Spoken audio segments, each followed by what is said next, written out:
our Year 9 geography class that Mr Cruikshank taught, me and one of my friends had an idea after learning about the developing world and the poverty cycle that it would be great if we could actually go over there and do something to help out instead of learning about it and just feeling the compassion, actually working for something. And we put the idea to Mr Cruikshank and he ran with it, and it all come about from there.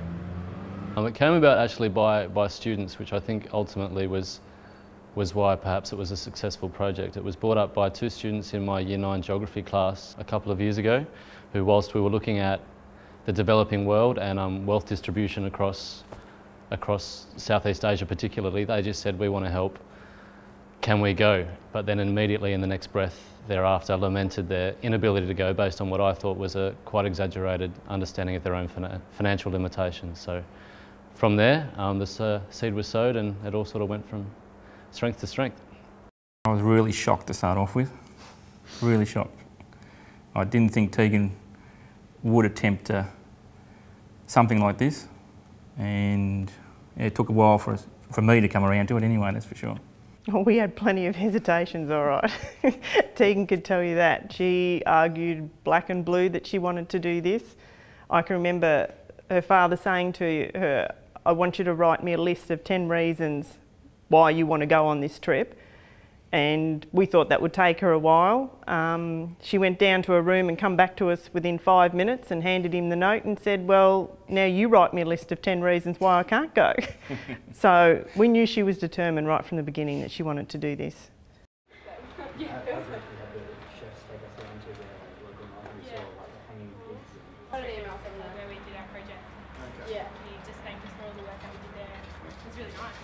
Look, initially I suppose a little bit like the students and the parents, that when we looked at it thinking, what does it involve? But once we went to the briefing from World Challenge and looked at the support and the safety aspects that were around it, and the amount of organisation that actually was done by the World Challenge themselves.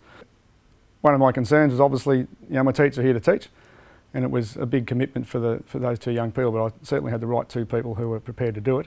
At Project, my group, we split up into two groups because there were so many students. One group chose to work with HIV-affected orphans in Phnom Penh, who were primarily quite younger. My group chose to work with kids who'd been sexually assaulted during their teenage years and, as a result, cast out of their families due to the cultural restraints of that area of Cambodia.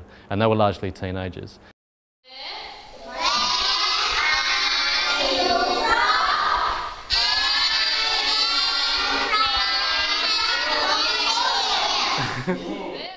Some of the girls were finding it quite hard to relate to the other girls, mainly because how do you bring up something the gravity of which has happened, and then you've also got, you know, linguistic barriers and all that sort of thing. But one girl asked me if she could come into town with me and research online ways, culturally appropriate ways of showing sympathy for girls who've been through a trauma such as that. And she came in and just of her own volition looked up a website, found all this stuff, came back and placed her hand on the abdomen, upper abdomen of a girl who'd been assaulted. And instantly watching that girl's response to the student of mine that had been over there and realising the gravity of the breakthrough that she'd just made communicatively and emotionally was a pretty big highlight. That was pretty amazing to see.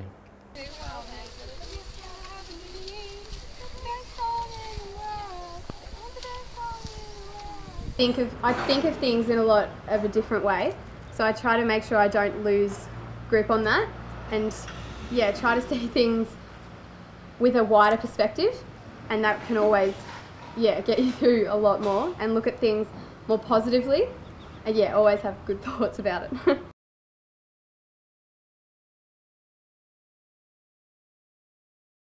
I think it was to understand that even though our school is pretty low on the socio-economic scale, that having a project like this and having something to work towards really pushes you to bring out the best in yourself and just work for anything that you want. Yeah. Oh, and to also the poverty side of things, to see things on a more personal level and experience it instead of just kind of looking at the pictures and reading it. It's a lot different actually seeing it, and I think we got a lot out of that too. She's changed, she's matured, she's got more idea of what it takes to get somewhere and do something that you want to do, particularly money-wise. She knows now that, you know, money just doesn't appear.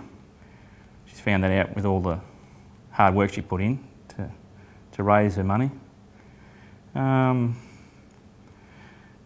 she just seems to have matured a hell of a lot, a bit more responsible now than when she used to be.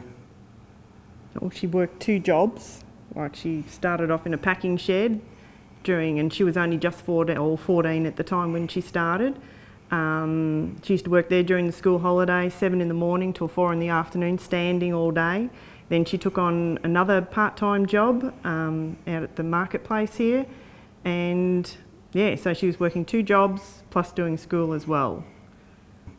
She's got a goal, I think, now, whereas before she left, she didn't really know where she was going to go in regards of her future education, but now she's sort of, yeah, she's got an idea of where she wants to go, which is probably the biggest change since she's been away. Yep.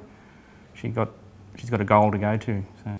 Well, she's talking about a gap year first to sort of put her feelers out there, and then maybe university. But while she was away, she did write us a 12-page letter, and she put 3 key points in it that she's going to try and achieve in her life. One, or what she wants to follow, one is always prepare yourself for the worst, but expect the best. 2, mind over matter. If I don't mind, it doesn't matter. And 3 is no pain, no gain. So she realises in life now that if you want to do something, there's got to be pain with it and hard work to get to where you want to be.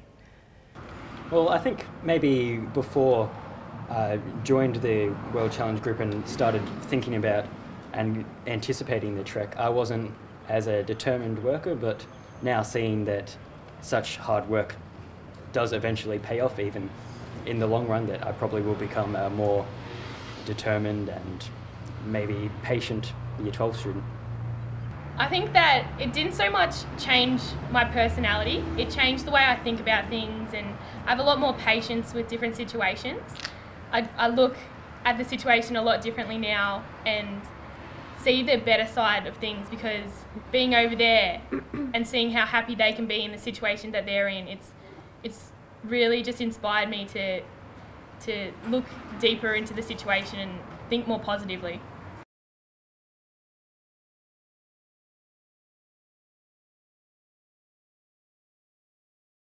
It's going to make me think more and work harder towards Year 11 and 12, because the kids over there may not even have a chance to be educated, but in Australia you turn 5 and you head straight off to school. So it's really something that I look at now, because it's really important and it powers the rest of your future, I guess. I'll probably be a lot more adventurous and maybe more interested in trying things for the first time.